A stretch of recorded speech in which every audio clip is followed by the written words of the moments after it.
என்னடா பிரேம், என்னாச்சு?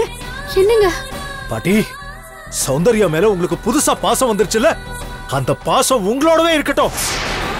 ஏன் வரைக்கும் வர வேண்டாம்.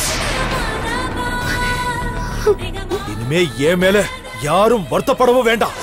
அவளுக்கு சொத்து தானே வேணும், தாராளமா எடுத்துக்கிட்டோம். அத அவ யாருக்கு வேணா வித்துட்டும் போகட்டும். எனக்கு இந்த வீடும் வேண்டாம், நான் இங்க இருக்க போறதும் இல்ல. என்னங்க நீங்க இப்படி எல்லாம் பேசுறீங்க? சக்தி, தயவு செஞ்சு என்ன தடுக்காத. இனிமே இப்படிப்பட்ட விஷயங்களை எல்லாம் தாங்கிக்க கூடிய சக்தி எனக்கு இல்ல. அண்ணங்கிற பாசமும் இல்ல, மரியாதையும் இல்ல. வீடு தேடி போன என்னை எவ்வளவு கேவலப்படுத்த முடியுமோ அவ்வளவு கேவலப்படுத்திட்டான். இனிமே அவளுக்கும் எனக்கும் எந்த சம்பந்தமும் கிடையாது. பாட்டி, இந்த நிமிஷத்துல இருந்து நான் அவளுக்கு அண்ணனும் இல்ல, அவ எனக்கு தங்கச்சியும் இல்ல. இந்த நிமிஷத்துல இருந்து நான் அவளை தலை முடிக்கிட்டேன். என்னடா இது? என்னங்க? ஐயோ, எனக்கு வேற வழி இல்லாததுனால தான் அப்படி பண்ணேன். என்ன இப்படி சொல்றீங்க? நீங்க பண்ணது ரொம்ப நல்ல விஷயம். ஐயா என்ன தப்பா நினைச்சுக்க கூடாது, அதான் முக்கியம். இதுல உங்களை தப்பா நினைக்க என்ன இருக்கு? ஹோம்ல ஒரு தப்பு நடக்குது, அதுக்கு காரணமானவங்களை கூப்பிட்டு நீங்க வார்ன் பண்ணீங்க. அவங்க சரியா பதில் சொல்லாம உங்களையே மிரட்டினாங்க. அதனால தானே ஐயா கிட்ட நீங்க இன்ஃபார்ம் பண்ணீங்க. இதுல என்ன தப்பு இருக்கு? சரியா சொல்லணும்னா நீங்க ரிப்போர்ட் பண்ணாம இருந்தாதான் தப்பு. ஐயா வந்துட்டார் போல இருக்கு. நீங்க போங்க, பயப்படாம பேசுங்க. போங்க போங்க.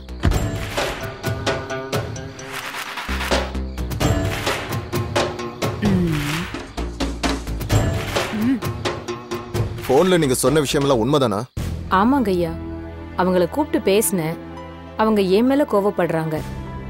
இதுல கோவப்பட என்ன இருக்கு? அவங்க மேல தப்பு இல்லைன்னா இல்லன்னு சொல்லிட்டு போக வேண்டியதானே?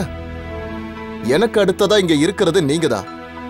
உங்க வார்த்தைக்கு எல்லாரும் கட்டுப்படணும்ல. அவங்க மேல தப்பு இருக்கா இல்லையாங்கிறது வேற விஷயம். ஆனா இங்க இருக்கிறவங்களோட சந்தேக பார்வை அவங்க மேல விழுந்துடுச்சு. அதுக்காக தான் அவங்கள கொஞ்சம் விலகி இருக்க சொல்லலாம்னு நினைச்சேன். ஆனா அவங்க என்ன பேசவே விட மாட்டேங்கிறாங்க. அவங்க கிட்ட நான் பேசிக்கிறேன், அவங்கள வர சொல்லுங்க. சரிங்க ஐயா.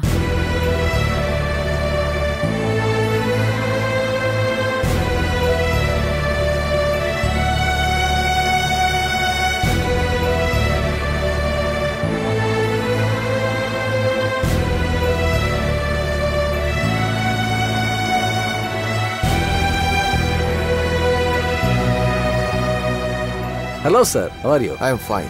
Fine. உட்காருங்க. Thank you. வணக்கம் ஐயா. வணக்கம்மா, உட்காருங்க. என்னம்மா, இன்னும் அந்த பிரச்சனை முடியலையா? அவங்க சொல்ல வந்ததை நீங்க கேட்டிருந்தா பிரச்சனை முடிஞ்சிருக்கும். அப்ப நீங்களும் எங்களை தப்பா நினைக்கிறீங்களா? இல்லம்மா, நான் யாரையும் அப்படி நினைக்க மாட்டேன். ஆனா உங்களை பத்தின ஒரு விஷயம் இப்ப ஹோம் முழுக்க பரவி இருக்கு. அதுக்கு ஒரு முற்றுப்புள்ளி வைக்கணும்ல. அவங்க எல்லாரும் தான் தப்பா பேசுறாங்களே. சரி, இப்ப என்ன பண்ணலாங்கிறீங்க? உங்க 2 பேர்ல ஒருத்தர் இங்க இருந்து போகணுங்க.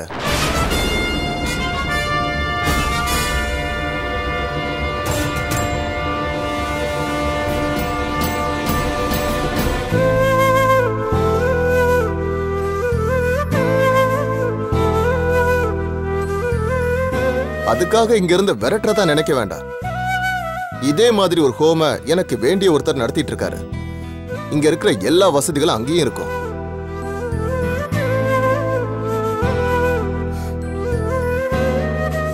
நாளைக்கு ஒரு நாள் டைம் தரேன், அதுக்குள்ள முடிவு பண்ணிட்டு சொல்லுங்க.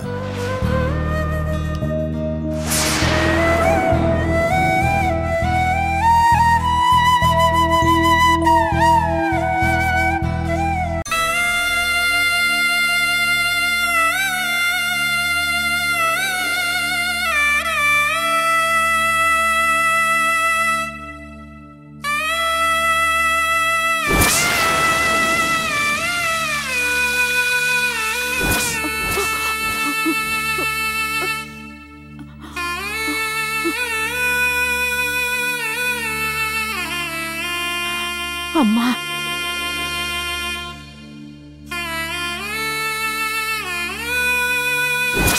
இனிமே அவளுக்கும் எனக்கும் எந்த சம்பந்தமும் கிடையாது. இந்த நிமிஷத்துல இருந்து நான் அவளுக்கு அண்ணனும் இல்ல, அவ எனக்கு தங்கச்சியும் இல்ல. இந்த நிமிஷத்துல இருந்து நான் அவளை தலை முழுகிட்டேன்.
தெய்வமே, இது என்ன சோதனை?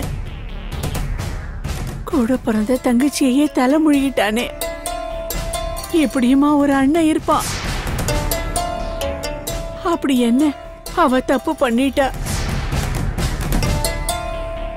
வயித்துல குழந்தை உருவான நேரத்திலேயே அத பறி கொடுத்துட்டு இனிமே குழந்தையே பிறக்காதுங்கிற நிலைமையில இருக்காளே. அவளை போய் தலை முழுகலாமா? அவளுக்கு சேர வேண்டிய பாகத்தை தானே கேட்டா. அதுல என்ன தப்பு இருக்கு? சௌந்தர்யா தங்கச்சி இல்லைன்னு தலையில தண்ணியை ஊத்தி தலை முழுகிட்டானே.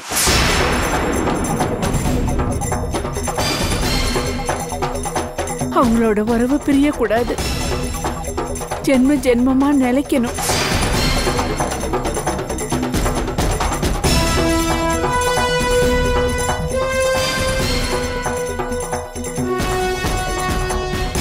அப்படின்னா என் அண்ணன் என்ன தலை முழுகிட்டாரா பாட்டி?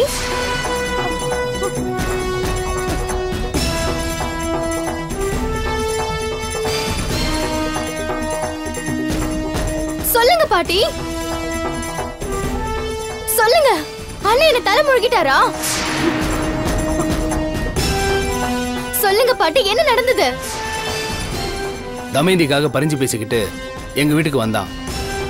தமயந்தி தப்பு பண்ணான்னு சொல்லிட்டு இவ சத்தம் போட்டான். அந்த கோவத்துல தான் பிரேமே போனான். அதுக்கப்புறம் என்ன நடந்தது பாட்டி? என்னங்க?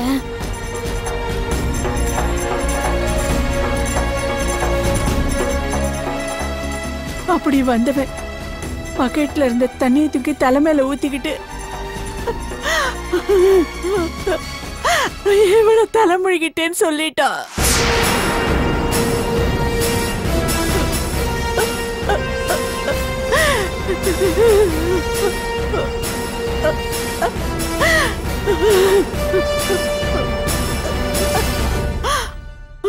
அப்போ நான் இனிமே அவரோட தங்கச்சி இல்லையா பாட்டி?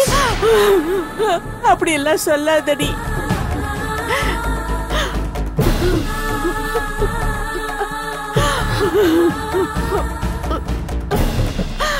அவர் தலையில தண்ணி ஊத்துனதுக்கு பதிலா ஏன் தலையில பெட்ரோல் ஊத்தி என்ன எரிச்சிருக்கலாமே பாட்டி?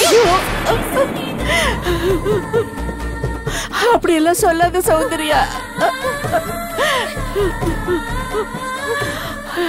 இல்லம்மா, அப்படி எல்லாம் சொல்லாத சௌந்தர்யா. ஏமா இப்படி எல்லாம் பேசுற? ஆமா பாட்டி, அப்படி நான் எரிஞ்சு செத்திருந்தா கூட நிம்மதியா போயிருக்கோம்ல. வேண்டாம் பாட்டி, அந்த சொத்து சொகம் எதுவுமே எனக்கு வேண்டாம். இல்லடி, அப்படி இல்ல. நீ கேட்டது எல்லாத்தையுமே நான் உனக்கு பண்ணி தரேன்.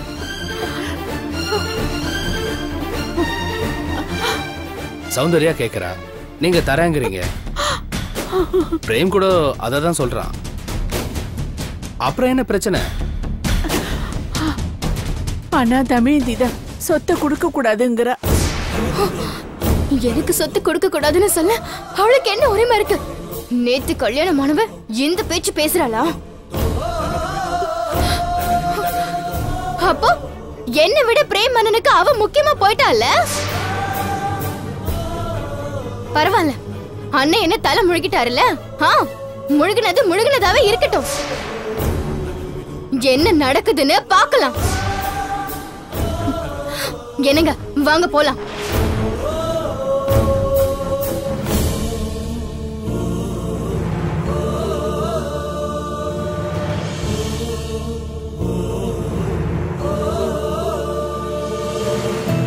தமேந்தி, வயசுல பெரியவங்க ஏதோ புரிஞ்சுக்காம பேசிட்டாங்க. அதெல்லாம் நீ மனசுல வச்சுக்காதம்மா. மகா, நீ பேசுறது தப்பு. தமேந்தி பிடிக்கலனா பின்ன எதுக்கு கல்யாணத்துக்கு சம்மதிச்சாங்க? கல்யாணமாகி ஒரு வாரம் கூட ஆகல, அதுக்குள்ள இவ்வளவு கஷ்டத்தை கொடுத்தா எப்படி மகா?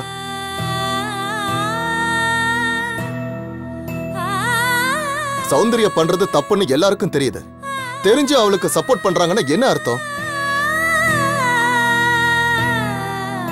அவங்க வீட்டு பொண்ணு அவங்களுக்கு எப்படியோ அதே மாதிரி தானே நம்ம வீட்டு பொண்ணு நமக்கும். எப்ப பாரு குறை சொல்லிக்கிட்டே இருந்தா இவ மனசு எவ்வளவு வேதனைப்படும். அப்பா, இதெல்லாம் பெரிய விஷயமா எடுத்துக்காதீங்கப்பா. எப்படி சக்தி எடுத்துக்காம இருக்க முடியும்? எல்லாரும் முன்னாடி வச்சு பேசினா நல்லாவா இருக்கும்? அப்பா, ஆரம்பத்துல இருந்தே இந்த கல்யாணத்துல பாட்டிக்கு விருப்பம் இல்லப்பா. அதுக்கு காரணம் சில சகுனங்களை நம்புறதுனாலதான். அர்ச்சனைக்கு தேங்காய் உடைச்சிருக்காங்க, அது அழுகி போயிருக்கு. அதே மாதிரி விளக்கேத்தும் போது அது அணைஞ்சிருக்குப்பா. இதெல்லாம் சாதாரணமா நடந்த விஷயங்கள் தான். ஆனா அது எல்லாமே சகுனத்தடையா நினைச்சிருக்காங்கப்பா. அதனால வந்த பிரச்சனை தான்ப்பா இது. அவங்களுக்கே சம்மதம் இல்லாதப்ப எதுக்காக இந்த கல்யாணத்தை நடத்தி வச்சீங்க?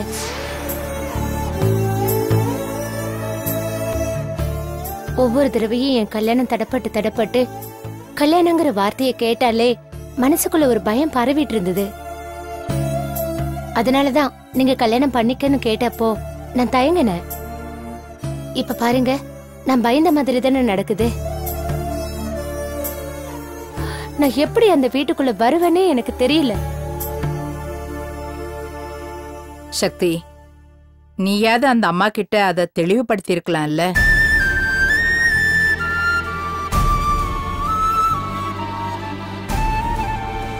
இதுக்கு முன்னாடி கூட இப்படிதான் உன் குழந்தைய பார்த்தா மௌலிக்கு ஆகாதுன்னு ஒரு வார்த்தைய சௌந்தர்யா கிட்ட சொல்லி அன்னைக்கு சௌந்தர்யா மனசை கெடுத்தாங்க. இப்ப சகுனம் அபசகுனம் அது இதுன்னுலாம் சொல்லி இப்ப தமயந்தியோட மனசையும் கெடுக்கிறாங்க.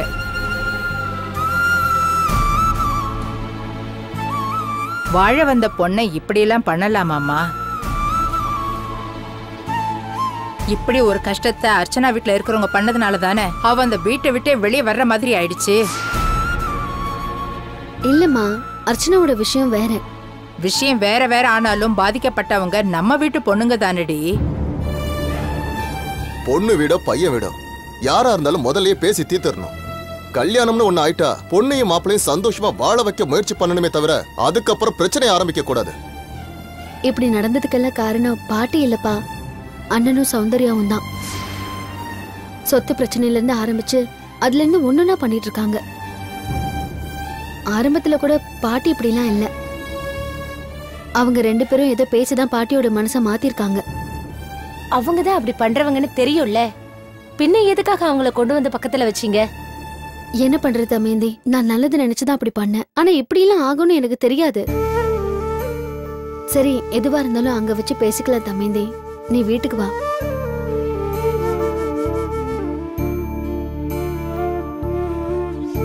இந்த கல்யாண பேச்சு ஆரம்பிச்சதும் நான் தான், முடிச்சு வச்சதும் நான் தான்.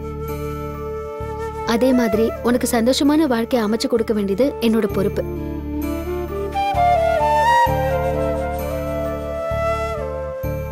முதல்ல நம்ம வீட்டுக்கு போலாம் தமேந்தி, வா.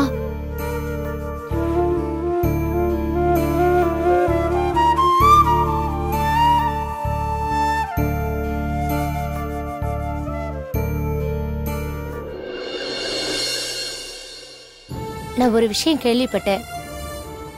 சௌந்தர்யாவை தலைமொழிகிட்டதா சொல்லி பிரேம் அவர் தலையில தண்ணி ஊத்திக்கிட்டாராம். அதை கேட்டதும் நான் மட்டும் இல்ல, அப்பா அம்மா 2 பேருமே ஷாக் ஆயிட்டாங்க. அந்த அளவுக்கு பிரேமோட மனச சௌந்தர்யா கஷ்டப்படுத்திருக்கால. தெரிஞ்சோ தெரியாமலோ அதுக்கு நானும் காரணமாயிட்டேன்ல. சௌந்தர்யாவும் சரி பாட்டியும் சரி என்ன பழைய தமயந்தியை தான் பாக்குறாங்களே தவிர நானும் இந்த வீட்டுல ஒரு மருமகங்கிறத யாரும் நினைக்க மாட்டேங்கிறாங்க. இவ்வளவுக்கும் நான் சௌந்தர்யாவுக்கு நல்லதுதான் பண்ணேன். சொத்துக்காக கேஸ் போடுங்கன்னு அவளதான் வந்தா. வேற யாரோ கிளைண்டா இருந்தா நான் அப்படி பண்ணிருப்பேன். சௌந்தர்யாவை பத்தி எனக்கு தெரியும். பிரேம் மேல இருக்கிற கோவத்தாலதான் அவ இப்படி பண்றான்னு நான் வேண்டான்னு சொன்னேன். அப்ப கூட அவ வேற ஒரு வக்கீல வச்சுதானே நோட்டீஸ் அனுப்பியிருக்கா. அவ இந்த வீட்டு பொண்ணு. அவ என்ன தப்பு பண்ணிருந்தாலும் பாட்டி அவளை மன்னிச்சிருவாங்க. ஆனா நான் வேற வீட்டுல இருந்து வந்த பொண்ணு தானே, அதனாலதானே என்ன வெறுக்கிறாங்க. இப்படி எல்லாம் நடக்கணும் தெரிஞ்சிருந்தா இந்த கல்யாணத்துக்கு நான் சம்மதிச்சிருக்கவே மாட்டேன். ஏன் இப்படி எல்லாம் பேசுற? ஆமாங்க, கல்யாணமே வேண்டான்னு நினைச்சு காலம் பூரா தனியா இருந்திருப்பேன். நல்லா யோசிச்சு பாருங்க. சௌந்தர்யா சொன்ன மாதிரி கேஸ் போட்டிருந்தா என்ன ஆயிருக்கும்? பாட்டி அப்ப கூட அவளை விட்டுட்டு என்னதான் காரணமா சொல்லுவாங்க. இப்படி ஒரு சொந்த பந்தம் கிடைக்காதான்னு ஏங்கினவனா. அதனாலதான் கல்கிய கல்யாணம் பண்ணிக்கன்னு நீங்க சொன்னப்போ எதையும் யோசிக்காம நான் சம்மதிச்சேன். தமேந்தி, நீ பண்ணதெல்லாம் சரிதான். இப்ப இருக்கிற பிரச்சனைக்கு காரணம் இவங்க யாரும் உன்னை புரிஞ்சுக்கல. சரி தமேந்தி, கொஞ்சம் நிதானமா இரு. ஒரு காலத்துல உன்ன மாதிரி நிலைமையில நானும் இருந்திருக்கேன். உனக்காவது பட்டம் பதவின்னு ஒரு சப்போர்ட் இருக்கு. ஆனா எனக்கு அது கூட இல்லையே. தனியால தானே இந்த வீட்டை விட்டு வெளியேறினேன். ஆனா அன்னைக்கு தப்பு பண்ணவங்க எல்லாம் அவங்க தப்பா உணர்ந்துட்டாங்க. அதனால என்னை தூக்கி வீசி எறிஞ்சவங்க எல்லாம் இப்ப என்னை தூக்கி வச்சிட்டு இருக்காங்க. சாதாரணமாவே ஒரு பொண்ணு பிறந்த வீட்டுல இருந்து புகுந்த வீட்டுக்கு வரும்போது இந்த மாதிரி நிறைய பிரச்சனைங்க வரும். நீயும் அவங்கள ஒருத்தி தானே புரிஞ்சுக்கிற காலம் கண்டிப்பா வரும். என்ன, உனக்கு பிரச்சனை கொஞ்சம் அதிகமாவே இருக்கு. ஏன்னா முதல்ல நீ இந்த வீட்டுக்கு ஆகாதவளா இருந்திருக்க. ஆனா நான் இப்ப உன்னை முழுசா நம்புறேன். அதே மாதிரி அவங்களும் நம்புவாங்க. உன்னை புரிஞ்சுக்கிற வரைக்கும் கஷ்டம்தான். புரிஞ்சுக்கிட்டா என்ன மாதிரி நீயும் இந்த வீட்டுல ஒருத்தி ஆயிடுவ. உனக்கு இந்த வீட்டுல வேற யாரும் தேவையில்லை தமேந்தி. உனக்கு ஒரு பெரிய உதாரணம் நானே இருக்கேன். நீங்க சொல்றதெல்லாம் சரி, அதெல்லாம் எப்போ நடக்கும். ஆனா இப்போ பாட்டிக்கு அப்புறம் பெரியவங்கன்னு பார்த்தா நீங்களும் பிரேமும் தான். ஆனா அவர் இப்படி பண்ணிருக்க கூடாதுல்ல. தமயந்தி, பிரேம் பண்ணது தப்புதான். ஆனா அவனோட கோவமும் நியாயமானது தானே. மனுஷங்க பண்ற பெரிய தப்பு அவங்க மனசுல வர எண்ணங்களை உடனே பேசி கொட்டிடுறாங்க. உடனே ரியாக்ட் பண்ணிடுறாங்க. வார்த்தைகளை கொட்டி தீத்துறாங்க. அதை திரும்பி அள்ள முடியாதுன்னு அப்ப அவங்க நினைக்கிறது இல்ல. பிரேம் கூட எவ்வளவு நாள் தான் மனசுல போட்டு அடக்கி வைப்பான். என்ன கோவமா இருந்தாலும் அப்படி பண்ணிருக்க கூடாதுல்ல. அப்படி பண்ணுவாருன்னு தெரிஞ்சிருந்தா அவ கேட்ட மாதிரி சொத்தை கொடுக்க சொல்லிருப்பனே. ஏய், நீ எதுக்கா இங்க திரும்பி வந்த? பாட்டி, சின்ன பாட்டி இது. அதான் வீட்டை விட்டு போன இல்ல, மறுபடியும் ஏன் வந்த? பாட்டி, இதெல்லாம் வேண்டாம் பாட்டி. எதுக்கு இப்படி எல்லாம் பேசுறீங்க? தமேந்திய நான் தான் வர சொன்னேன். வீட்டுக்கு வந்த மருமகளை வெளியே அனுப்புறது நல்லாவா இருக்கும்? கொஞ்சம் நிதானமா பேசுங்களேன். பாட்டி, இது வரைக்கும் சௌந்தர்யா தான் பிரச்சனையா இருந்தா, இப்ப நீங்களும் ஆரம்பிச்சிட்டீங்களா? அதுக்கு காரணம் உன் பொண்டாட்டி தாண்டா. நான் எப்படி பாட்டி காரணமாவேன்? நீதானே பிரேம் கிட்ட சௌந்தர்யாவுக்கு சொத்தை தரக்கூடாதுன்னு சொன்ன. நீ சொன்னதுனால தானே பிரேம் மனசு மாறினா. அவன் மட்டும் சொத்தை தர சம்மதிச்சிருந்தானா அவ எதுக்காக வக்கீல் நோட்டீஸ் அனுப்புறா? இந்த பிரச்சனையால இப்ப அவன் தலை முழுகிற அளவுக்கு வந்துருச்சு. உனக்கே தெரியும் சக்தி, இந்த கல்யாணம் நடக்க கூடாதுங்கிறதுக்காக எவ்வளவு அபசகுணங்கள் நடந்ததுன்னு. அப்பவே நான் சொன்னேன் இந்த கல்யாணம் நடக்க கூடாதுன்னு. அதை மீறி நீ நடத்தின. அதுக்கப்புறம் என்னென்ன நடக்குதுன்னு நீயே பாத்துட்டு இருக்கல. பாட்டி, எதுக்கு இப்படி எல்லாம் யோசிக்கிறீங்க? ஏற்கனவே நீங்க இந்த மாதிரி பிரச்சனை ஆரம்பிச்சதுனால தானே சௌந்தர்யா வீட்டை விட்டு வெளியே போனா. அண்ணியோட குழந்தைக்கு தாய் மாமாங்கிற பார்வையே இல்லாம இருக்கு. அதே மாதிரி தமயந்தியும் பிரிக்க பாக்குறீங்களா? இனிமே நீங்க என்ன சொன்னாலும் சரி, தமயந்தி இங்க என் கூட தான் இருப்பா.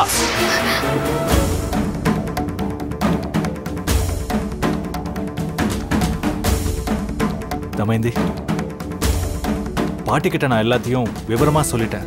நீ கவலைப்படாத. பாட்டி தயவு செஞ்சு நீங்க எதுவுமே பேச வேண்டாம் பாட்டி. பிரேமையும் சரி சௌந்தர்யாவையும் சரி சமாதானப்படுத்த வேண்டியது என்னோட பொறுப்பு. நீங்க கொஞ்சம் அமைதியா இருங்க பாட்டி. வருத்தப்படாத. கல்கி, ஏன் பாட்டி கிட்ட அப்படி பேசுனீங்க? பின் என்ன நீ எவ்வளவு நல்லா நான் பொறுமையா இருப்பேன். அதுக்காக பாட்டி மேல எப்படியா கோவப்படுறது? பாட்டி எவ்வளவு வருத்தப்படுறாங்க தெரியுமா? வயசுல பெரியவங்க வேற. நீங்க இப்படி எல்லாம் பேசலாமா? இது பாருங்க, இனிமே பாட்டி அப்படி பேசாதீங்க. சரி அண்ணி. பிரேம் கிளம்பிட்டாரு. நீங்க ஆபீஸ் கிளம்பலையா? இதோ கிளம்புறேன். சரி சரி தமயந்தி, நான் ஆபீஸ் போயிட்டு வந்துடுறேன். சரி.